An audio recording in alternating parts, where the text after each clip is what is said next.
Hello guys and welcome to Skynomics academy. My name is Sunil Kumar Yadav. जैसा कि आप screen पर देख पा रहे हैं, आज हम लोग सीबीएसई और आईएससी बोर्ड जो 12th के लिए है उसका आज हम लोग बहुत शानदार तरीके से डिस्कस करेंगे। वो चैप्टर कौन सा है? वो आज चैप्टर है government budget and the economy, है कि नहीं।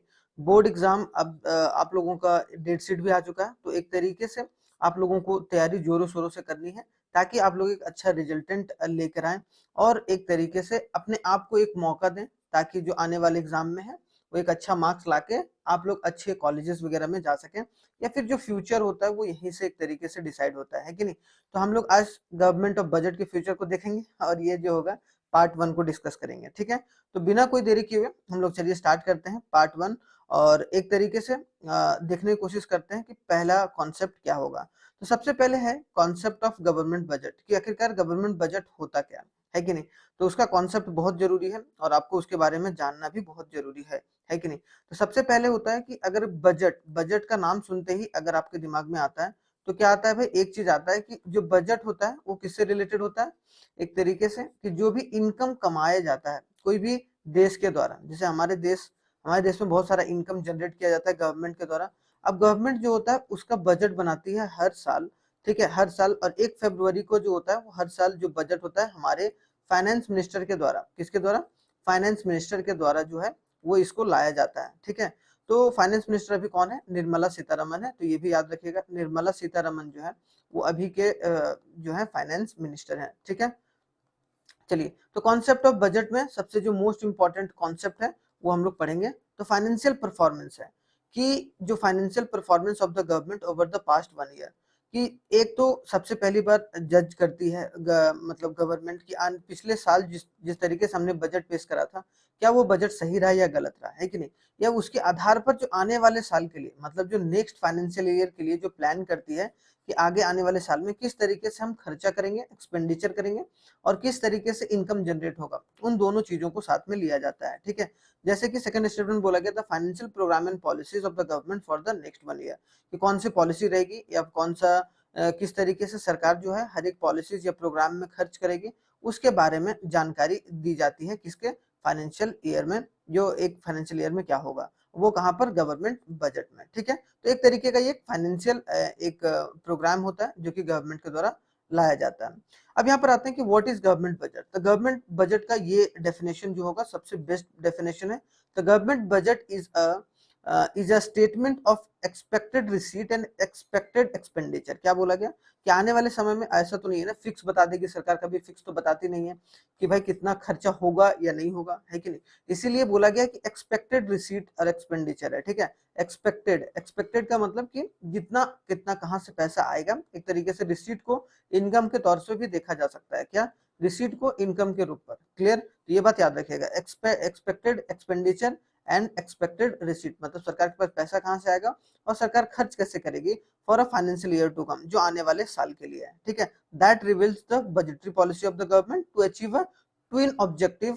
दो ऑब्जेक्टिव पर ज्यादा फोकस करती है सरकार का, ठीक है। जो मेन ऑब्जेक्टिव रहता है कि आखिरकार ग्रोथ, हमारे देश में ग्रोथ बना रहे और एक तरीके से स्टेबिलिटी बनी रहे। क्या रहे?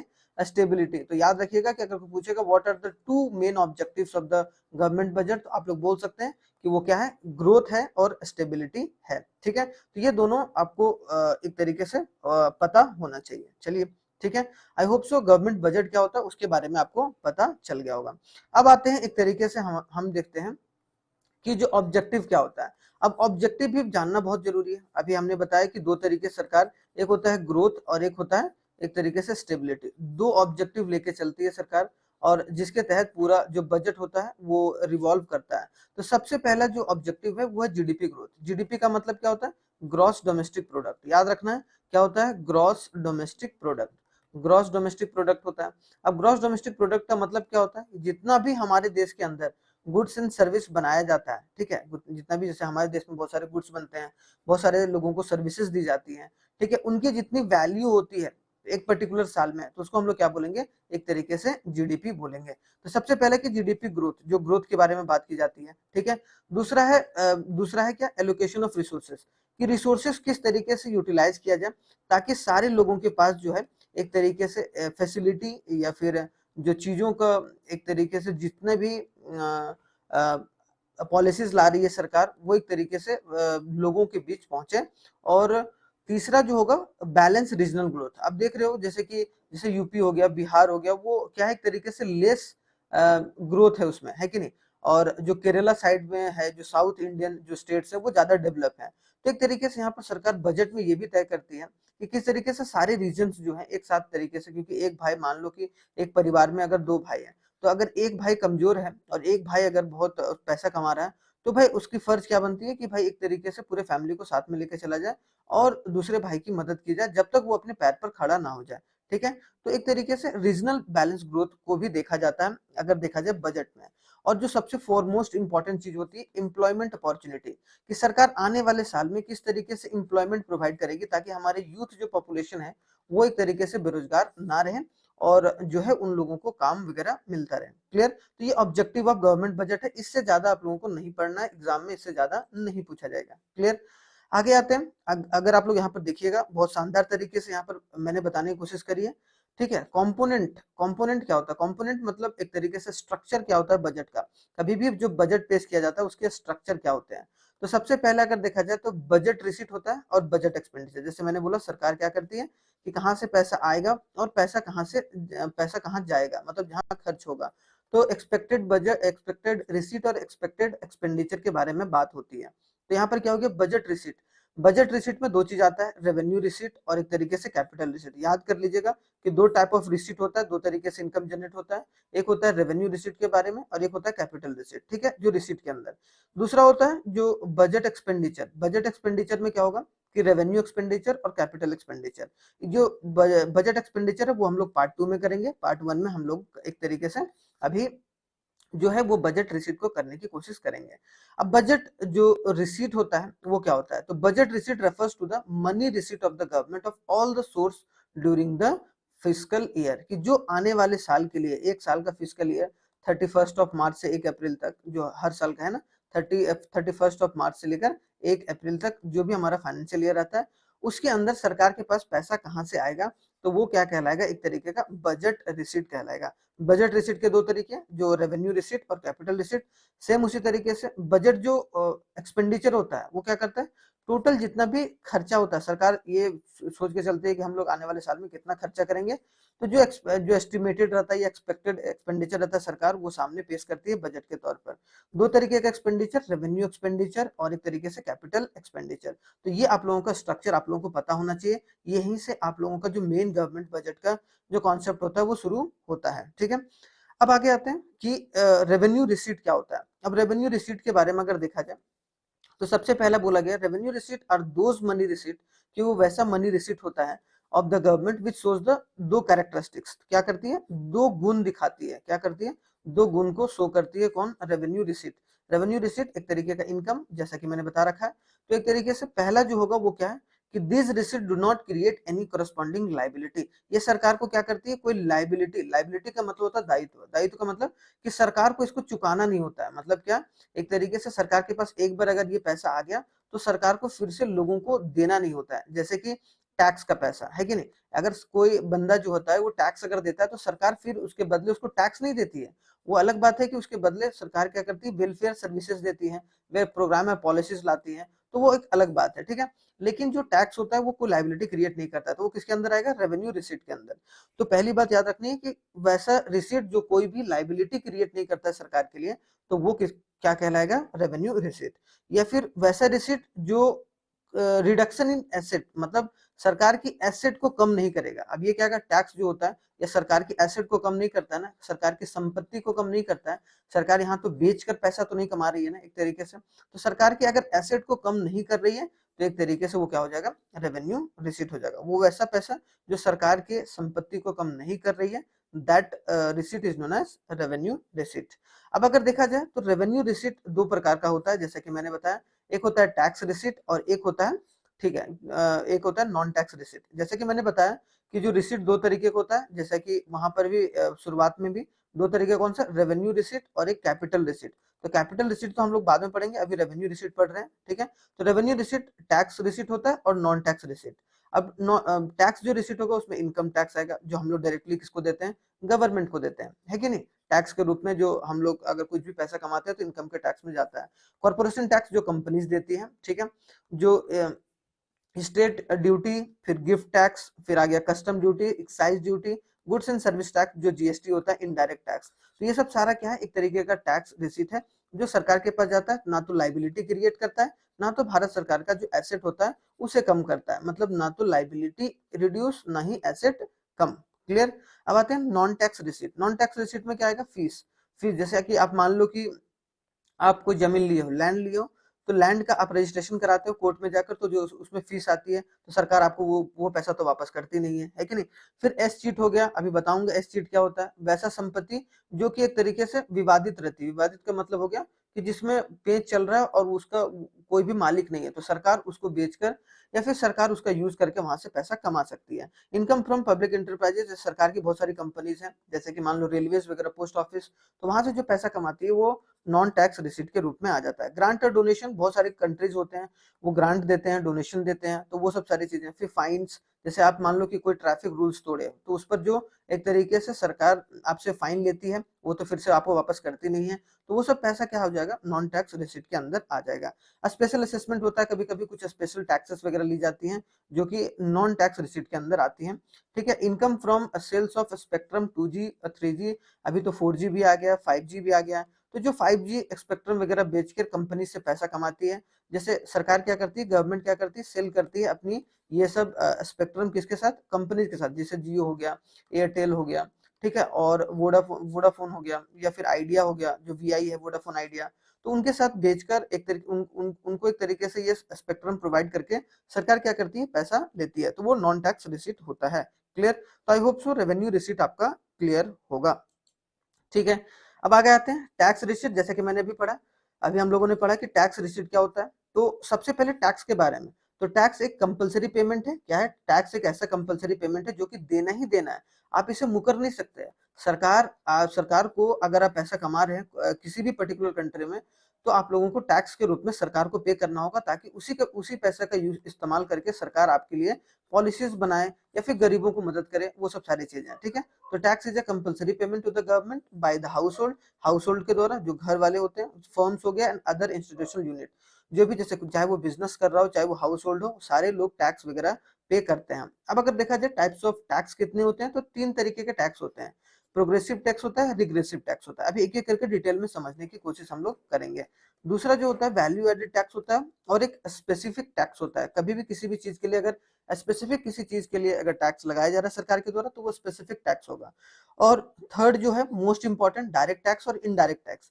डायरेक्ट टैक्स में आपका इनकम हो गया, जैसे आप डायरेक्टली सरकार को टैक्स के रूप में पे कर रहे हैं अपना इनकम टैक्स, तो वो क्या हो गया, एक तरीके से डायरेक्ट टैक्स। इनडायरेक्ट टैक्स जैसे जीएसटी, जीएसटी हम लोग जो होता है गुड्स एंड सर्विस टैक्स, इसको क्या बोलते हैं, गुड्स एंड सर्विस टैक्स। ठीक है, गुड्स एंड सर्विस टैक्स। तो डायरेक्टली हम लोग क्या होता है, सरकार को पे नहीं करते हैं। जैसे आप मान लो कि आप बिस्किट खरीदे हो, तो बिस्किट पर आप बिस्किट के कंपनी को, जैसे पार्ले जी खरीदे हो, तो पार्ले जी को आपने टैक्स दिया। अब पार्ले जी को टैक्स दिया, फिर पार्ले जी जो होगा वो टैक्स डायरेक्टली किसको देगा, गवर्नमेंट को देगा। तो एक तरीके से हम लोग इनडायरेक्टली तो हम ही लोग दे रहे हैं, लेकिन वो पहले हम लोग कंपनीज को दे रहे हैं, फिर कंपनी जो है गवर्नमेंट को दे रही है। तो that is called the indirect tax, जो कि जीएसटी इसका बेस्ट एग्जांपल है, जैसा कि आपको दिख रहा होगा। ठीक है। आगे बढ़ते हैं, टैक्स रिसीट हो गया। अब आते हैं कि प्रोग्रेसिव टैक्स क्या होता है, रिग्रेसिव टैक्स क्या होता है। सबसे पहले मैंने टैक्स अभी डिस्कस करा था कि प्रोग्रेसिव और रिग्रेसिव। तो प्रोग्रेसिव टैक्स क्या होता है, a tax said to be a progressive tax when the rate of tax increases with a increase in income. जैसे कि आपका इनकम मान लो कि 5 लाख है, 5 लाख पर अगर मान लो भारत सरकार 5% टैक्स ले रही है, अगर मान लो आपका इनकम 6 लाख रुपया हो गया, तो आपका मान लो कि टैक्स 10% हो गया। तो अगर आपके इनकम के इंक्रीज होने पर, मतलब आपका जो इनकम है वो इंक्रीज हो रहा है, उसके बाद टैक्स की रेट भी इंक्रीज हो रही है, तो आप उसको प्रोग्रेसिव टैक्स बोलेंगे। ठीक है, क्लियर हो गया।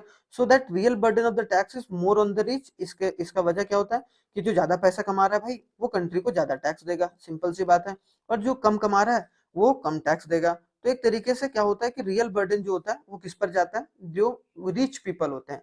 तो हमेशा जो कंट्री में होता है ज्यादातर प्रोग्रेसिव टैक्स लगाया जाता है, खास करके अगर इनकम के तौर पर देखा जाए। ठीक है, अगर जो इनकम कमा रहा है। ठीक है। रिग्रेसिव टैक्स क्या होता है, a tax is said to be a regressive when it cause a greater real burden on the poor than the rich। अगर मान लो कि सारे लोगों के लिए एक ही टैक्स लगा दिया जाए, जैसे अगर एक टैक्स हो जाए कि भाई 5% टैक्स देगा, सब लोग देगा, कभी कभी बोलते हैं ना कि 5% टैक्स एक पर्टिकुलर चीज है उस पर सब लोग दे रहा है। जैसे मान लो कि अंबानी अगर चीनी खरीद रहा है तो उस पर भी 5% टैक्स दे रहा है, और अगर मान लो कि एक आम रिक्शा वाला भी खरीद रहा है वो भी 5% टैक्स दे रहा है। इसका मतलब क्या है कि वो रिग्रेसिव टैक्स है, मतलब ऐसा टैक्स जो कि सारे लोगों पर एक ही टैक्स पड़ रहा है। तो दस a constant rate of taxation, जब एक कांस्टेंट टैक्स लगता है, रेट ऑफ टैक्स लगता है किसी पर, तो उसमें रियल बर्डन किस पर आता है? On the poor. तो पुअर पर ज्यादा एक तरीके से टैक्स का बर्डन होता है इन कंपेयर टू रिच। इसका हल तो फिलहाल वैसे कुछ निकला नहीं है, देखो क्या होता है आगे चलकर, ठीक है। तो एक रिग्रेसिव टैक्स वैसा टैक्स होता है, ठीक है। आगे आते हैं, वैल्यू एडेड टैक्स क्या होता है, जो कि जिसको हम लोग दूसरा नाम क्या बोलते हैं? वैट। क्या बोलते हैं? Value added tax, VAT. और एक स्पेसिफिक टैक्स क्या होता है? तो वैल्यू एडेड टैक्स क्या होता है? तो value added tax is a indirect tax. पहली बात आपको ये याद रखना कि एक डायरेक्ट टैक्स होता है, इनडायरेक्ट टैक्स, उसमें से जो वैल्यू एडेड टैक्स है वो एक तरीके का इनडायरेक्ट टैक्स है, जो which impose on the value added on the various state. जैसे कि आप मान लो कि एक एग्जांपल देता हूं, आप लोग शानदार तरीके से समझ पाएंगे। जैसे मान लो एक किसान है, ठीक है, एक किसान है, फार्मर है। अब फार्मर जो है उसने मान लो कि 500 रुपया का बीज लाया, 500 रुपया का बीज लाया, और उसने जमीन पर, अपने जमीन पर लगाया, और वो बीज को मान लो गेहूं लाया, ठीक है, और गेहूं को उगाकर उसने मान लो कि 2000 का जो गेहूं है वो उसने मार्केट में बेच दिया। क्या बेच दिया? मार्केट में बेच दिया। तो क्या एक्चुअल में वो 2000 रुपया वैल्यू ऐड किया इकोनॉमी में? बिल्कुल नहीं। इसने वैल्यू कितना ऐड करा? 1500 रुपया मात्र। क्यों? क्योंकि वो 500 रुपया तो पहले ही किसी किसी ने ऐड कर रखा है ना। 500 रुपए का बीज लाया होगा तो जिसने बीज उगाया होगा वो होगा एक तरीके से, उसने वैल्यू ऐड करा 500। तो एक्चुअल में क्या हुआ? वैल्यू कितना ऐड किया गया? 1500 रुपया। अब मान लो कि यही फार्मर अगर मार्केट में बेचा और एक तरीके से एक मिल वाले ने ले लिया। अब मिल वाले ने लिया तो मिल वाला ने लिया और इसको आटा में तब्दील कर दिया। क्या कर दिया? आटा में तब्दील कर दिया। अब वो आटा क्या किया? मान लो कि 2000 में 2000 था, अब ये 4000 में मार्केट में बेच दिया, वो उसी 2000 का इस्तेमाल करके, मतलब वही 2000 का जो बीज था, मतलब जो गेहूं था, गेहूं का आटा बनाया मिल वाला और 4000 में बेच दिया। इसका मतलब उसने वैल्यू कितना ऐड करा? 2000 का वैल्यू ऐड करा उसने, 2000 का। तो इसका मतलब क्या है कि स्टेज, वेरियस स्टेज ऑफ जो प्रोडक्शन होता है उसमें जो वैल्यू ऐड किया जाता है उसको हम लोग क्या बोलते हैं? एक तरीके से वैल्यू एडेड टैक्स। क्लियर? इसको दोबारा सुनिएगा, अगर मैंने जो अभी एग्जांपल बताया बेस्ट एग्जांपल है, आपको अगर समझ में नहीं आया होगा दोबारा जरूर देखिएगा। Value added refers to the difference between the value of output, कि जितना आपने वैल्यू ऑफ आउटपुट करा, जैसे कि मान लो ये किसान ने 2000 का वैल्यू ऑफ आउटपुट करा था, लेकिन इसने इंटरमीडिएट, जिसने मतलब इसका कितने चीजों का जो सामान है उसने इस्तेमाल करके बनाया था 500, तो उसको माइनस कर देंगे तो हमारा कितना हो गया? 1500। तो 1500 एक्चुअल वैल्यू ऐड किया है, तो एक तरीके से वैल्यू एडेड टैक्स हो जाएगा। तो अगर इस पर कोई टैक्स लग रहा है then the value added tax is mention there. Clear? अब आते हैं स्पेसिफिक टैक्स क्या होता है। Specific tax when the tax is levied on the commodity on the basis of unit size and weight. जैसे आप एयरपोर्ट जाते हो, एयरपोर्ट में अगर आपका एक तरीके से बैग ज्यादा भारी हो जाता है तो वेट के हिसाब से आपका पैसा लेता है, तो वेट के हिसाब से पैसा तो लेता है, लेकिन उस पैसे पर टैक्स भी तो लेता है ना, वो टैक्स सरकार को भी देती है। तो एक तरीके से अगर साइज यूनिट हो गया या फिर वेट हो गया, उसके हिसाब से अगर सरकार टैक्स ले रही है, जैसे बहुत सारे ट्रक वाले क्या होते हैं कि ओवरलोड लेके चलते हैं कभी कभी, तो जब वो टोल नाका पर पास करते हैं तो वहां पर चेकिंग वगैरह में उन लोगों को एक्स्ट्रा टैक्स वगैरह भरना पड़ता है जब उनके गाड़ी में ओवरलोडिंग होता है। इसका मतलब क्या? वेट के हिसाब से सरकार ने पैसा लिया है, वेट के हिसाब से टैक्स लिया है, तो एक तरीके से स्पेसिफिक टैक्स वो हो जाता है। क्लियर? आई होप सो आप लोगों को समझ में आ गया होगा। आगे आते हैं डायरेक्ट टैक्स और इनडायरेक्ट टैक्स। जैसे कि मैंने बताया कि ये इंपॉर्टेंट है। डायरेक्ट टैक्स जो डायरेक्टली हम लोग गवर्नमेंट को देते हैं, जैसे कि इनकम टैक्स हो गया, वो क्या हो गया? एक तरीके का डायरेक्ट टैक्स। अभी डिफरेंस भी समझेंगे। इनडायरेक्ट टैक्स जो कि हम लोग डायरेक्टली कंपनीज को देते हैं, और कंपनीज फिर फर्दर किसको देती है? गवर्नमेंट को देती है। क्लियर हो गया यहाँ पर? Direct tax is the one उस final burden which bond to the person, जो फाइनल बर्डन होता है उसी पर्सन पर पड़ता है जो कि एक तरीके से कमा रहा हो। जैसे इनकम टैक्स इसका बेस्ट एग्जांपल है, ठीक है। इनडायरेक्ट टैक्स क्या हो गया? Indirect tax is the one whose initial burden and impact on the person but he succeeded to shifting a burden to the another person. क्या होता है कि उसका जो बर्डन है वो दूसरे पर्सन पर पड़ता है। जैसे आपने बिस्किट लिया, आपने कंपनी वाले को दिया टैक्स, कंपनी वाला गवर्नमेंट को दिया, तो एक तरीके से जो रियल बर्डन है वो तो कंज्यूमर पे पड़ रहा है, लेकिन एक तरीके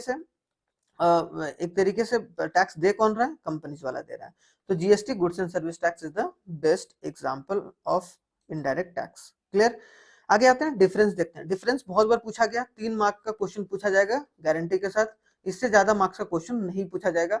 अगर पूछा भी गया तो। क्लियर? तो ये 3 मार्क्स का क्वेश्चन आ सकता है, दोनों बोर्ड के लिए इंपॉर्टेंट है, आईएससी के लिए भी और एक तरीके से सीबीएसई के लिए। क्लियर हो गया? अब आगे देखते हैं डायरेक्ट टैक्स में क्या होता है। अगर 3 डिफरेंस हमने दिया, अगर चौथा अगर आप लिखना चाहेंगे तो एग्जाम्पल के तौर पर लिख सकते हैं, जो कि हमने मेंशन कर रखा है। अगर बोला जाए कि direct tax it is tax which is finally paid by the person whom legally impose, कि जिस पर इम्पोज हुआ है वही टैक्स दे रहा है। और इसमें क्या है, जिसमें इम्पोज हुआ है वो टैक्स नहीं दे रहा, कोई दूसरा पर्सन टैक्स दे रहा है, वो इनडायरेक्ट टैक्स।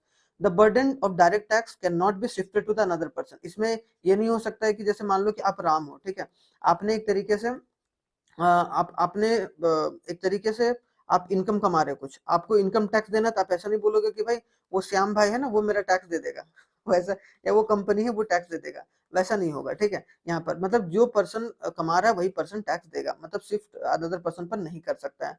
डायरेक्ट टैक्स है जनरली प्रोग्रेसिव, और ये क्या रहता है, प्रोग्रेसिव। जैसे जैसे इनकम बढ़ता है वैसे वैसे आपको टैक्स भी ज्यादा देना पड़ता है। तो एक तरीके से क्या होता है, प्रोग्रेसिव टैक्स होता है। जैसे कि income tax, corporate tax, corporate profit tax होता है, सरकार सॉरी, मतलब जो कंपनीज होती हैं उनको प्रॉफिट होता है, जो प्रॉफिट पर जो टैक्स देना होता है उसको हम लोग एक तरीके से कॉर्पोरेट टैक्स बोलते हैं। याद रखना, कौन सा कॉर्पोरेट टैक्स क्या होता है भाई, वैसा टैक्स जो कि कंपनीज को अपने प्रॉफिट पर देनी होती है, प्रॉफिट पर, याद रखना प्रॉफिट पर।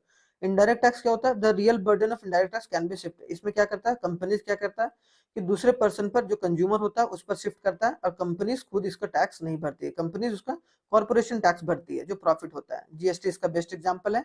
और ये एक रिग्रेसिव टैक्स है, जैसे कि मैंने बताया था कि सॉल्ट पर टैक्स लग रहा है, वो अंबानी भी 5% दे रहा है अगर लग रहा है तब।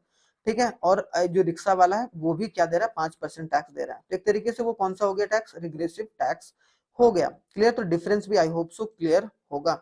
आगे आते हैं नॉन टैक्स रिसीट। जैसा कि अभी हम लोग डिस्कस कर रहे थे, दो तरीके का रिसीट होता है, एक टैक्स और एक नॉन टैक्स। ठीक है, टैक्स और नॉन टैक्स। तो नॉन टैक्स तो हम लोगों ने पढ़ लिया, ठीक है।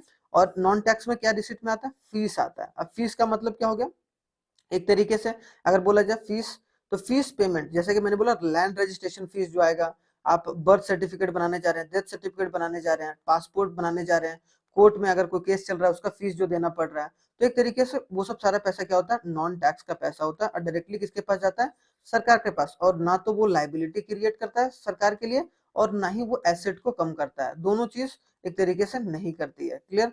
दूसरा हो गया एसचीट। एसचीट मैंने वहां भी बताया था क्या था, escheat refers to the income of the state which arises out of the property left by the people without a legal heir। मान लो कि दो लोगों के बीच में या दो कंपनीज के बीच में झगड़ा चल रहा है किसी जमीन को लेकर, ठीक है।